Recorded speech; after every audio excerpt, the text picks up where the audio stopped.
Dominican సభ నుండి వచ్చిన పోపు గారు గొప్ప సంస్కరణవాది కార్డినల్ అలెగ్రాండోగా పేరుగాంచిన వారు. ఇటలీలోని హిట్ మౌంట్ ప్రదేశంలో గల అలెసాంద్రియాకు దాపులోని బొస్కా అనే గ్రామంలో 5వ వయాస్ పోపు గారు క్రీస్తు శకం 1504 జనవరి 17న ఒక ఉన్నత కుటుంబంలో జన్మించారు. వీరి జ్ఞానస్నానం పేరు అంటోనియా మిఖాయేలు గిట్లయేరి. వీరు చదువుకొని తమ 14వ ఏట హోగరా పట్టణంలోని ఒక డొమినికన్ మఠాలయంలో ప్రవేశం పొంది గురు శిక్ష గతించారు. క్రీస్తు శకం 1528లో తమ 24వ ఏటనే గురు పట్టాభిషక్తులయ్యారు. అటు తరువాత వారు గురు విద్యాలయంలోను డొమినికన్ మఠాలయంలోను నోవీసులు అధిపతిగాను సేవలందిస్తూ 16 సంవత్సరాలు తత్వశాస్త్రం వేదాంత విద్యను బోధించారు. క్రీస్తు శకం 1556లో 4వ పోపు గారిచే మోపి మరియు బూటి మేత్రాశ్రమకు పీఠాధిపతిగా నియమితులయ్యారు. బిషప్ గిగ్లియోరి గారి మీలన్ మరియు లొబన్గి మహానగరాలకు మత నిలయ నిబంధనలను విచారించే క్రైస్తవ న్యాయాధిపతిగా నియామకం చేయబడ్డారు.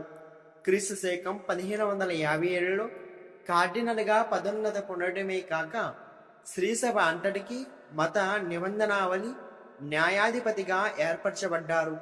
పవిత్రతకు విశ్వాసానికి మారుపేరైన కార్డినల్ గిబ్లియేరి గారు తమ బాధ్యతల నిర్వహణలో ముక్కుసూతిగా నిక్కచ్చిగా ఉండేవారు. ఎలాంటి పక్షపాతం సహించేవారు కాదు. అందువలనే 4వ వైఎస్ భక్తినాథ పోపు గారు బంధుప్రీతితో తమకు దగ్గరగా చుట్టమైన ఒక 13 సంవత్సరాల ప్రాయం గల ఫెర్డినాండ్ మొడిచి అను బాలుని కార్డినల్గా చేయడాన్ని గట్టిగా ప్రతిఘటించారు. అలాగే జర్మనీ రాజ్య పాలకుడైన యువ గొర్రెల కాపరి ఆంటోనియో సేవకు పిలువబడి పోప్ పియస్ ఫిఫ్త్గా మారారు. లెపాంటో యుద్ధంలో అతని నాయకత్వం క్రైస్తవ ఐరోపాను రక్షించింది. తీవ్రంగా అడ్డుకున్నారు. అయితే క్రీస్తు శకం 1566లో పోపు గారు గతింపగా కొత్త పోపు గారిని ఎన్నిక సమావేశం జరిగింది. ఈ సమావేశంలో అలెగ్జాంద్రియాలోని కార్డినల్గా ప్రసిద్ధికెక్కిన గైగ్లేమియరిగా కొత్త పోపుగా ఎన్నికై 5వ వైఎస్ భక్తినాథ పోపు గారి నామకరణం ధరించి క్రీస్తు శకం 1566 జనవరి 7న శ్రీసభ 226 పోపుగా సింహాసనాధీశులయ్యారు. అందుకు వీరికి అప్పటి ఇటలీకి జగద్గురువుగా పాలక సంఘ కార్యదర్శిగా మిలన్ అగ్ర పీఠాధిపతి అయిన పునీత చార్లెస్ బొరోనియే గారి అండదండలుగా పుష్కలంగా లభించాయి. దాంతో సంస్కరణ వాదించే పైచేయి అయింది. అందువల్ల ఆ రోజుకు తగ్గట్టు మఠ కట్టడాలు కఠినంగా చేయబడ్డాయి. 5వ భక్తినాథ పోపు గారు ట్రెంట్ మహాసభ తీర్మానాల్ని వెంటనే అమలులోకి వచ్చే విధంగా ఉత్తర్వులు జారీ చేశారు. క్రీస్తు శకం 1566లో కొత్తగా రచింపబడిన సత్యోపదేశం పుస్తకాన్ని ఆవిష్కరించారు.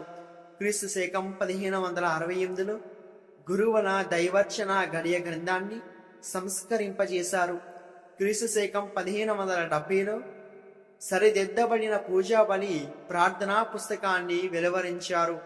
5వ వైఎస్ జగద్గురువులు క్రీస్తు శకం 1567లో పునీత టోపూసు అక్వినాస్ గారి శ్రీసభ వేదాంత పండితునిగా ప్రకటించి వారి పూర్తి రచనావ్యాసంగాల్ని పునరుద్ధరింప ఆదేశించారు.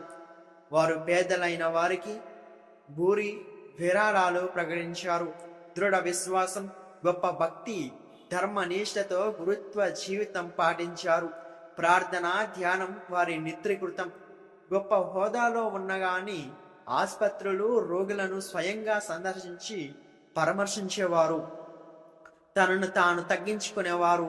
శ్రీసభ పాలక సంగణమైన కార్డినల్లు తమ వైభవాన్ని విడనాడి అతి నిరంబరంగాను ఆహారపు అలవాట్లలో కూడా పేద జీవితం గడపాలని ఆదేశించారు. పీఠాధిపతులు మేత్రాసన స్థాయి సెమినర్లు గురు శిక్షణాలయాలను స్థాపించుకొని తమ పీఠం పరిధిలోని క్రైస్తవ మత కార్యాలయాల్లో నిమగ్నమై ఉండాలని కోరారు. రాజకీయ రంగంలో కూడా 5వ వైఎస్ జగద్గురువులు కథోలిక రాజులకు మద్దతుగా నిలిచారు. వారి జీవిత కాలమంతా ప్రొటెస్టెంట్లతో అవిశ్రాంత పోరాటం జరిపారు. ప్రొటెస్టెంట్గా మారిన ఇంగ్లాండ్ రాణి 1వ ఎలిజబెత్ను మత బహిష్కరణ చేసి కథోలిక మద్దతుదారులైన మేరీ స్టూవర్ట్ గారికి సమర్థించారు. ఆ రోజుల్లో తుమస్కుగా నుండి క్రైస్తవులు అనేక ఇబ్బందులు ఎదుర్కొన్నారు.